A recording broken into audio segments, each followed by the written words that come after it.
They say real men don't talk. I say they just haven't been asked the right questions.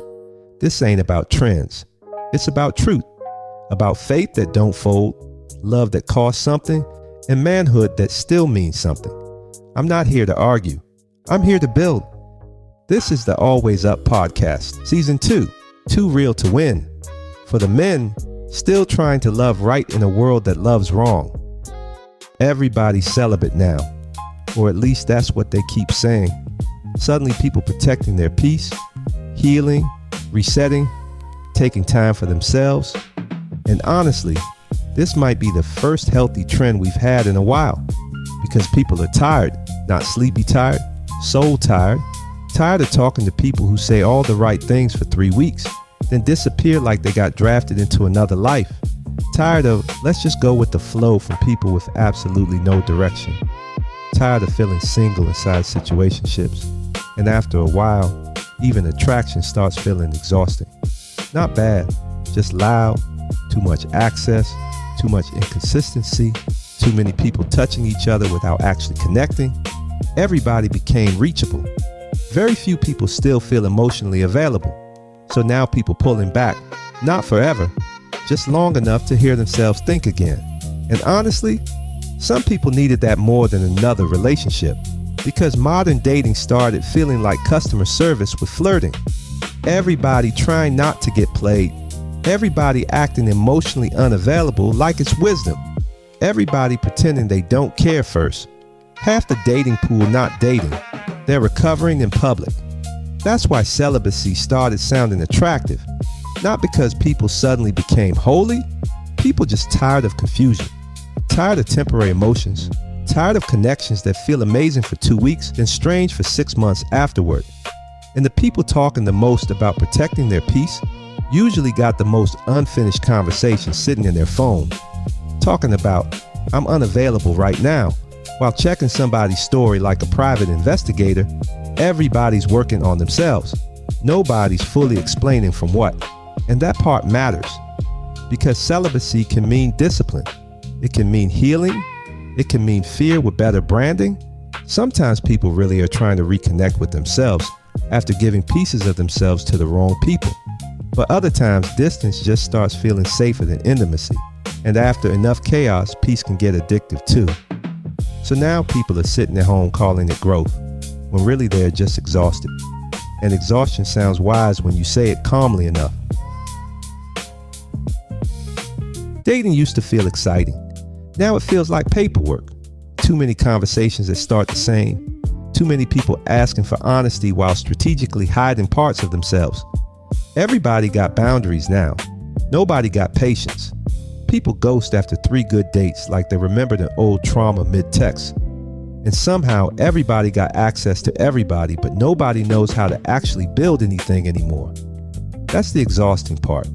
Not sex, not attraction, the inconsistency, one person acting married for 2 weeks, then emotionally relocating without notice, people calling you their person on Friday, then reposting healing quotes by Tuesday.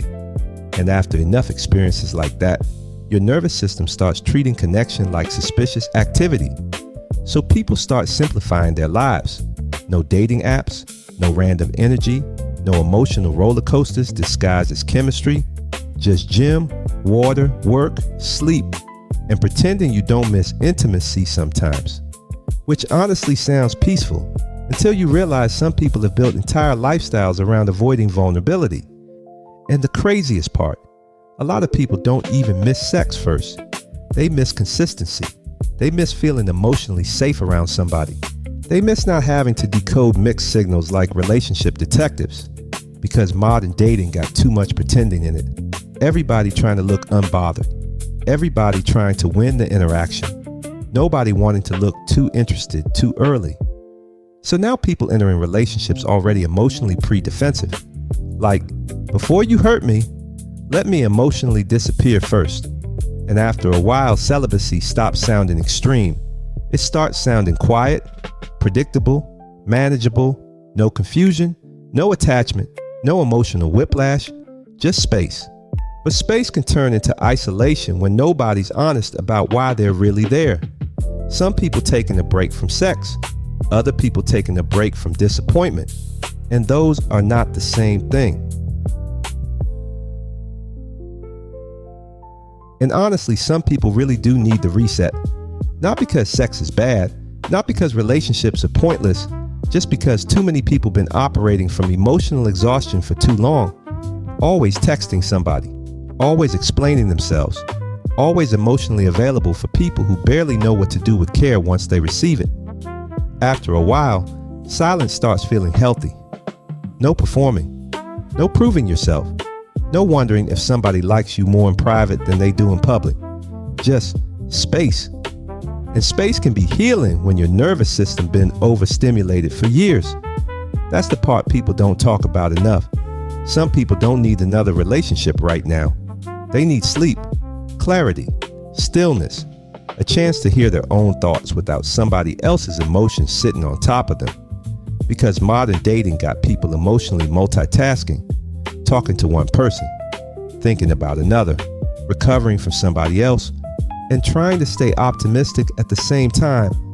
Everybody exhausted, still trying to sound emotionally available. That'll wear anybody out.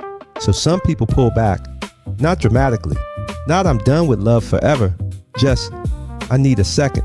And honestly, that's probably healthier than forcing connections because you're scared to be alone.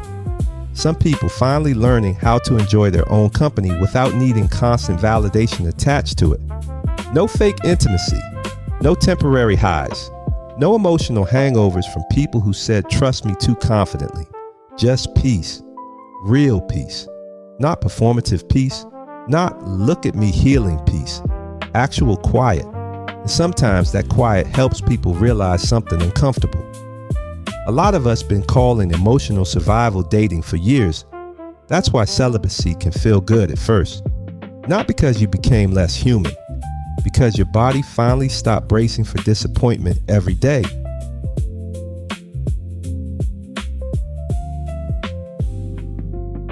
But eventually you got to ask yourself a real question. Am I healing or am I hiding? Because those can look real similar after enough disappointment. Both involve distance, both involve silence, both involve staying away from people who drain you, but one leads back to life. The other just gets more comfortable being alone. And that's where things get tricky. Because after enough bad experiences, avoidance starts sounding mature.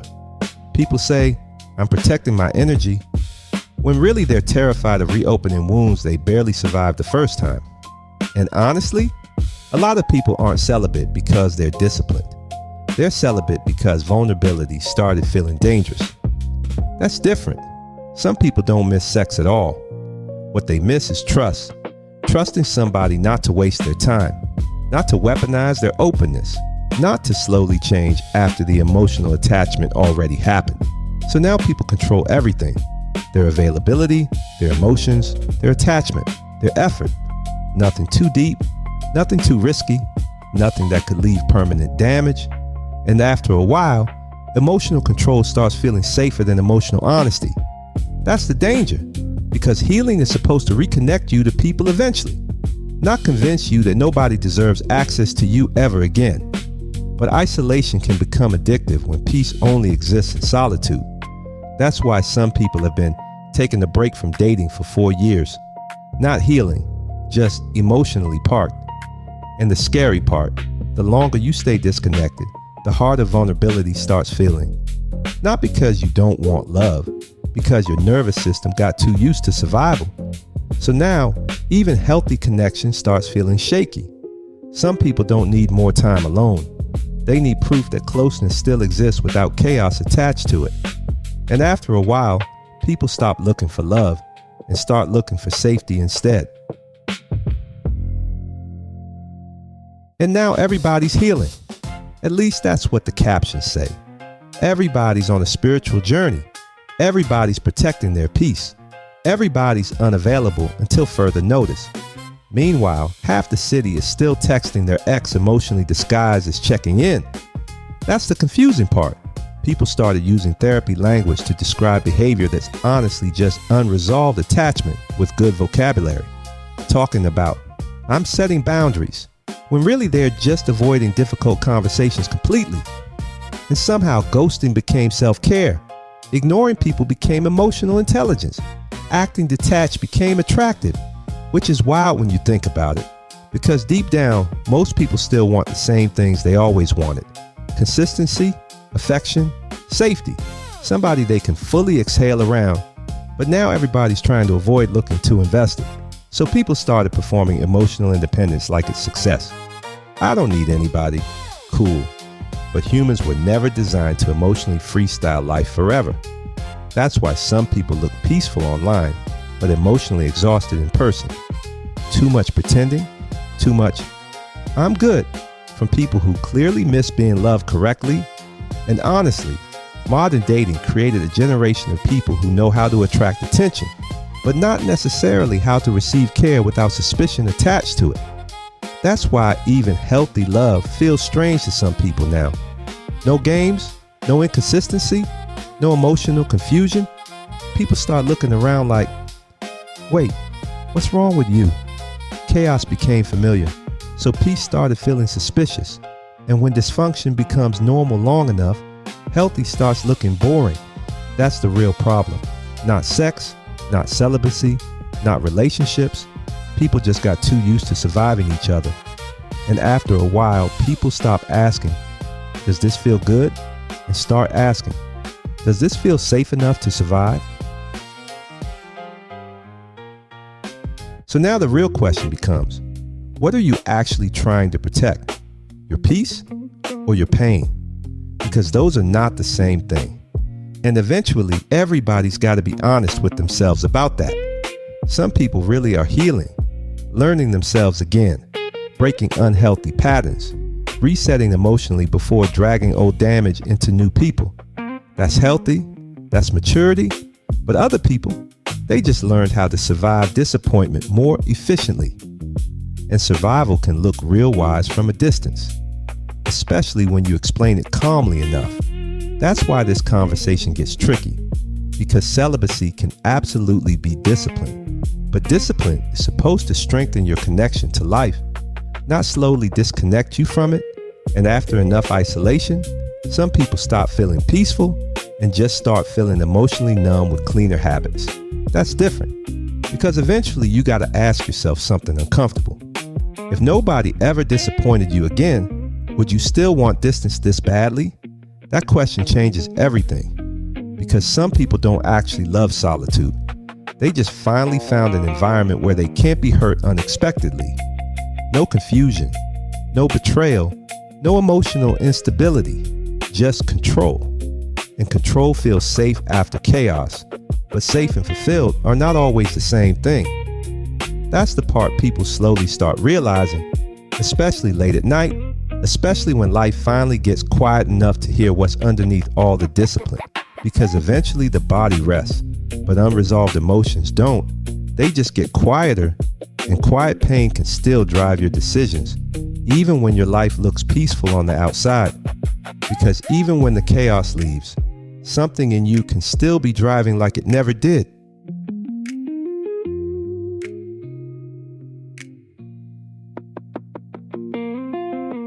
So is celibacy healthy? Sometimes. For some people, it's exactly what they need. A reset, a pause, a chance to reconnect with themselves before dragging exhaustion into another relationship. That's real. But other times, people are not healing. They're hiding carefully. And hiding gets dangerous when the loneliness starts feeling safer than connection. Because eventually the silence stops feeling peaceful and starts feeling permanent. That's the part nobody posts about. Not the first month, not the protecting my peace phase, not the gym selfies and spiritual quotes. The later part, when life gets quiet, when nobody's texting, when nobody's draining you, but nobody really reaching you either. And eventually people gotta ask themselves something honest. Did I actually heal? Or did I just become harder to access? Because there's a difference. Healing should make you wiser, not emotionally unreachable. And that's where a lot of people get stuck now. Trying to protect themselves from pain while accidentally protecting themselves from love too. That's why this conversation matters, because distance can absolutely save you for a season. But eventually, you still gotta return to people. And for a lot of us, that's where the real fear starts. Not intimacy, not sex, being seen again, because once pain teaches you survival, part of you keeps looking for danger even after the danger is gone. And sometimes that hidden part becomes the thing driving your relationships without you realizing it. That's where we're going next. Thanks for listening. Too Real to Win is for the men still trying to love right in a world that loves wrong. No clout, no gimmicks, just truth. I'm Brian B. Turner, and this is the Always Up podcast.